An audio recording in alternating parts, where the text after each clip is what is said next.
আজকে বুধবার বিকেল ওই 4:45 মতো বাজছে। দুজনে মিলে আজকে বেরিয়েছি একটু বাজার করতে। প্রথমেই গেছিলাম একটু এটিএমে, এখন সেখান থেকে যাচ্ছি বাজারের দিকে।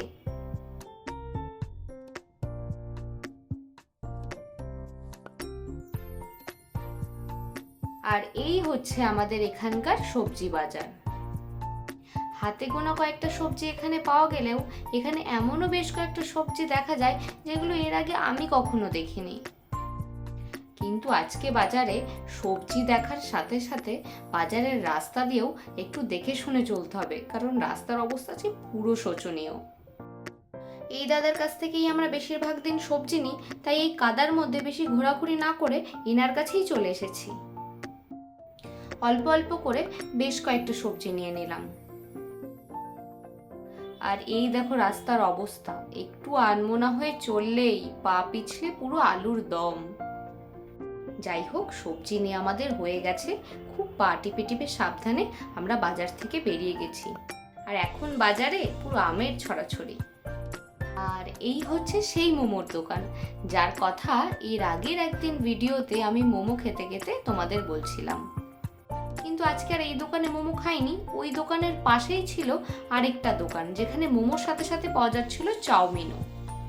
মোমো খেতে তো আমি ভালোবাসি, কিন্তু চাউমিন খেতে আমি তার চেয়েও বেশি ভালোবাসি। যেহেতু প্রথমবার ট্রাই করছি, তাই অল্প করেই নিয়েছি। ভালো না লাগলে আবার গোটা খাবারটাই নষ্ট হবে।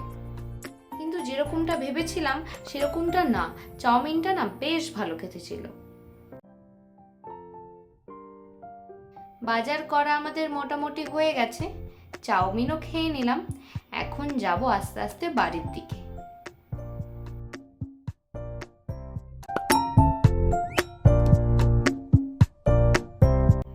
Hi guys, good evening, welcome back to the channel. Welcome তোমাদের নতুন একটা ব্লগে। ঘড়িতে টাইম হচ্ছে এখন 6:20। দেখতেই পেলে আমি বাজার থেকে আসলাম। আর দুদিন ধরে এখানে প্রচণ্ড বৃষ্টি পড়ছে, মানে বলতে পারো বর্ষাকাল স্টার্ট হয়ে গেল। তো বাজারের অবস্থা তো একদম কাদায় কাদা, মানে কোনো রকমে বাজার করে বাড়িতে এসেছি। এখন তোমাদের দেখাচ্ছি বাইরের আজকের ওয়েদার। বাইরের ওয়েদার আজকে এত সুন্দর, দাঁড়াও তোমাদের দেখাচ্ছি।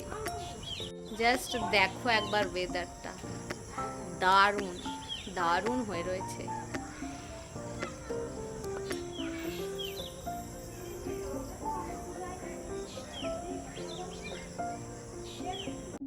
আকাশের যে অবস্থা, একটু পর আবার বৃষ্টি নামবে। আর এই বর্ষাকালে সবজিপাতিতে এত নোংরা থাকে তার বলার মতো না। এই জন্য আমি কি করি, বাড়িতে এসেই আগে সবজিগুলোকে ভালো করে জল দিয়ে ধুয়ে নিই। এরপর সবজিগুলোকে পরিষ্কার একটা শুকনো কাপড়ের ওপর বেশ কিছুক্ষণের জন্য রেখে দিই। সবজি আমি একেবারে বেশি করে আনি না, অল্প অল্প করেই নিয়ে আসি, কারণ আমার ফ্রিজটাও ছোট। একবারে বেশি সবজি আনলে আবার রাখার জায়গা থাকে না, আর সবজি ফ্রিজে রাখতে না পারলে তো একদম নষ্ট হয়ে যাবে। সবজি আনার সাথে সাথে নিয়ে এসেছি 1 প্যাকেট ভর্তি আম। সবজি আমার ভালো করে ধোয়া হয়ে গেছে, জলটা একটু ঝরে যাক, ততক্ষণে আমি আমগুলোর ব্যবস্থা করে দিই।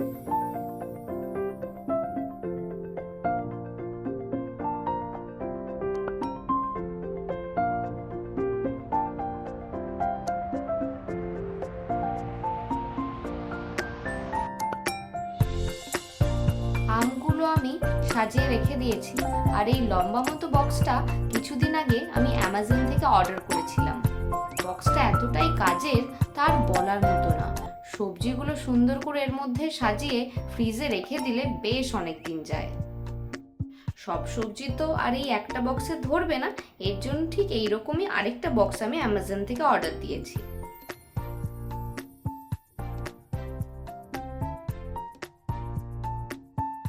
রাত 8টা মতো এখন বাজে। আমি আগে আটাটা মেখে রেখে দিচ্ছি। রুটি করার বেশ কিছুক্ষণ আগেই আমি আটাটা মেখে রেখে দিই, তাহলে দেখেছি রুটিটা বেশ ভালো হয়। এখানে আমি একটু বেশি করেই আটা নিয়েছি। আজকে যেটুকু লাগবে লাগবে, বাকিটা ফ্রিজে রেখে দেবো, সেটা দিয়ে কালকে হয়ে যাবে। আটা মাখা আমার এখানে হয়ে গেছে। এবার এটাকে ঢাকা দিয়ে রেখে দেব। যাচ্ছি আমরা এখন একটু চিপস আনতে। আমাদের বাড়ির কাছেই যে দোকানটা, আমরা প্রায়শই যে দোকানটাতে যাই, থামস আপ পাওয়া যায়, সেই দোকানেই যাচ্ছি একটু চিপস আনতে। হঠাৎ করে আমাদের দুজনের একটু চিপস খেতে ইচ্ছা হয়েছে, সেই জন্য আমরা এখন চিপসের দোকানে যাচ্ছি। বাড়ির একদম কাছেই তো, ওই ইচ্ছা হলেই দৌড় মারি আর কি। এসে তারপর ডিনার বানাবো। আমি বিঙ্গো টেরে মেরে খাবো, এটা এটা খাবো। তুই? চা বানাতে চা খাবো। আর আর কিছু খাবো না।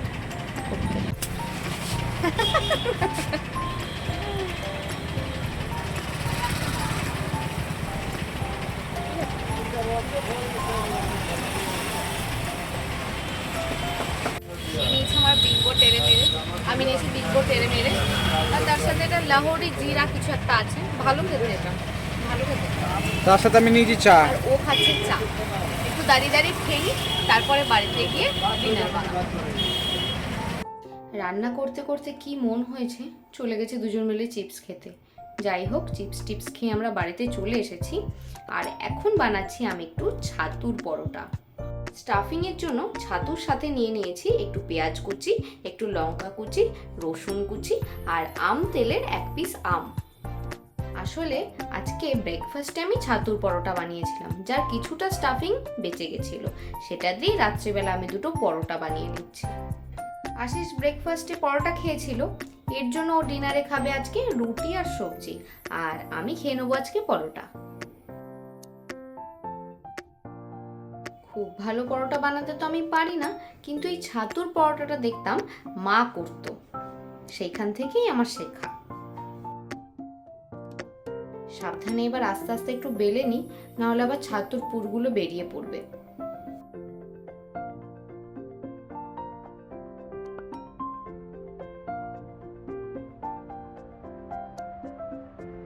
বেলা আমার এখানে হয়ে গেছে, এবার গরম তাওয়াতে দিয়ে দিচ্ছি। প্রথমে শুকনো তাওয়াতেই এপিঠ ওপিঠ ভালো করে সেঁকে নিচ্ছি। এরপরে ওপর দিয়ে দিয়ে দিচ্ছি অল্প করে একটু ঘি। ঘি দিয়ে সুন্দর করে এপিঠ ওপিঠ ভালো করে সেঁকে নিচ্ছি। আর এখানে আমাদের পরোটা একদম রেডি। তাওয়া থেকে নামানোর পর পরোটাটা একটু ঠান্ডা হলে 4 টুকরো করে ভালো করে কেটে নিচ্ছি, এতে খেতেও সুবিধা হয় আর দেখতেও ভালো লাগে।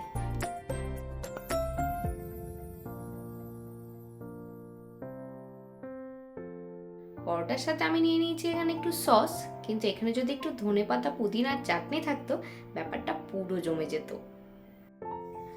তো ডিনার করা আমাদের হয়ে গেছে, এখন রাত 11টা মতো বাজে। আমি একদম ফ্রেশ হয়ে নিয়েছি, আর তার সাথে সাথে আজকের ব্লগটা এখানেই এন্ড করছি। প্লিজ লিখে জানিও এই ছোট ছোট ব্লগগুলো তোমাদের কেমন লাগছে। সো আজকের জন্য গুড নাইট, দেখা হচ্ছে নেক্সট ব্লগে।